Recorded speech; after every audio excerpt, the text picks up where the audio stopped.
All right, I got doing today. We about to get into First Corinthians chapter 13. First things first, don't miss shit like that video. Hit a little exit full screen, scroll a bit, like it, and then full screen it back up. You feel me? So I was watching the thing about the gifts, the sermon on the gifts, and apparently the Corinthians were saying that the ones interpersonal were better. But just like I said in the scripture, you know what I'm saying?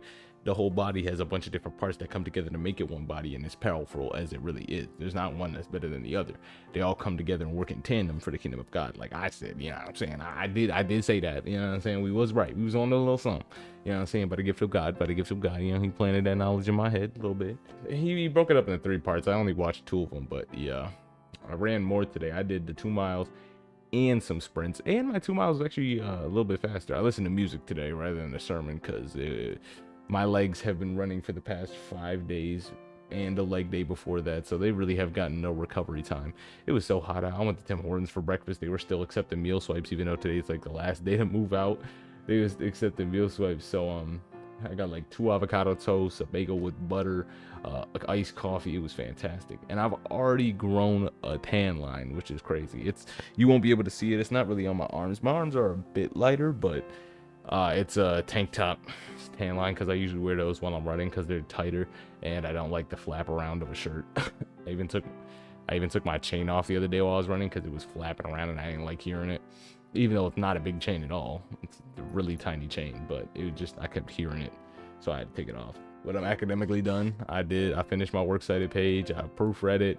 I'm done. Submitted that paper, submitted the presentation. I'm done. I made like 2 mistakes in that presentation that I thought about while I was reviewing the paper because I got it wrong. And, you know, I don't care. I don't care. I'm done.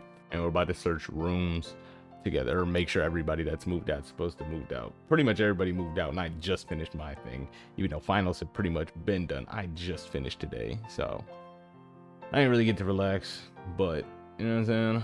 Chilling now. We chilling now. We done. Feeling great. So I gotta pack all this stuff. I gotta be out tomorrow, but tomorrow is the whole day. We're waking up at I think 8 a.m. or getting there at 8 a.m. to search rooms thoroughly. So I really don't have much time to pack because we're doing something starting at 5 now. I expected the latest it'll probably run till 9, and then you basically have to go to bed and wake up at 8. So we gonna see how this packing's gonna go. I don't take long to pack. I just kind of throw everything in, you know. Everything will work out. And my uncle's coming today to pick up my mini fridge and this chair, in fact. So I made sure I had to record this video. One, before the preliminary, make sure everybody's out, and to record this video so I had somewhere comfortable to sit at least while I recorded this, since I won't really be back in here. So yeah. And I was talking to my bro, so I told him I'm coming back home tomorrow night. You know what I'm saying? I sent a beat that I needed to make, and I'm gonna be back on that musical wave. That song that I was singing in one of the videos that y'all got the little snippet of, I said this is a song I'm singing that I wrote that I ain't even recorded yet.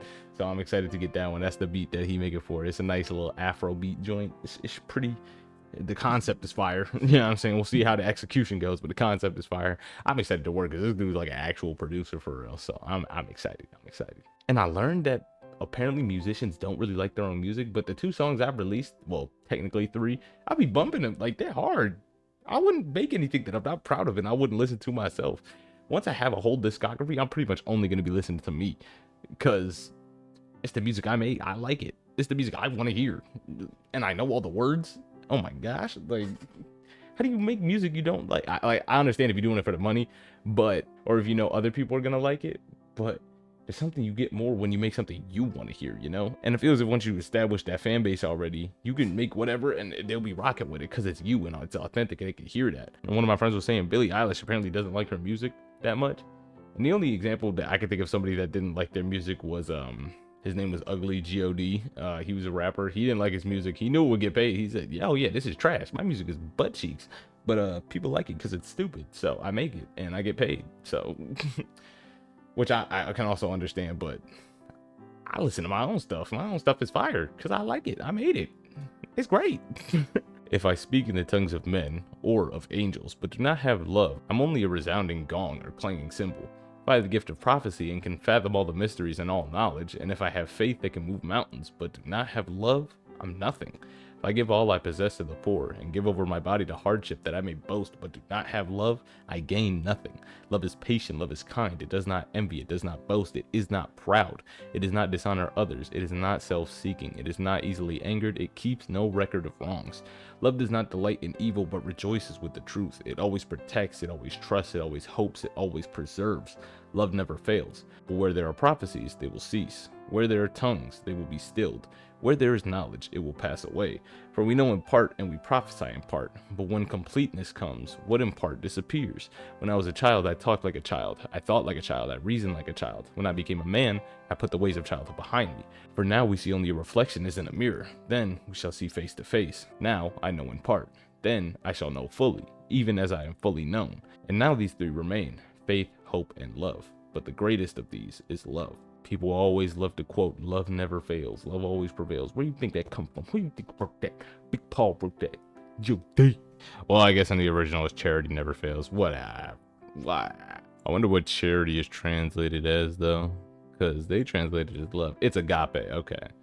Everybody know the word agape. Love 86 times, charity down here, charitably, feast of charity, affectionate goodwill, love, benevolence, love, feast. Hey, yo.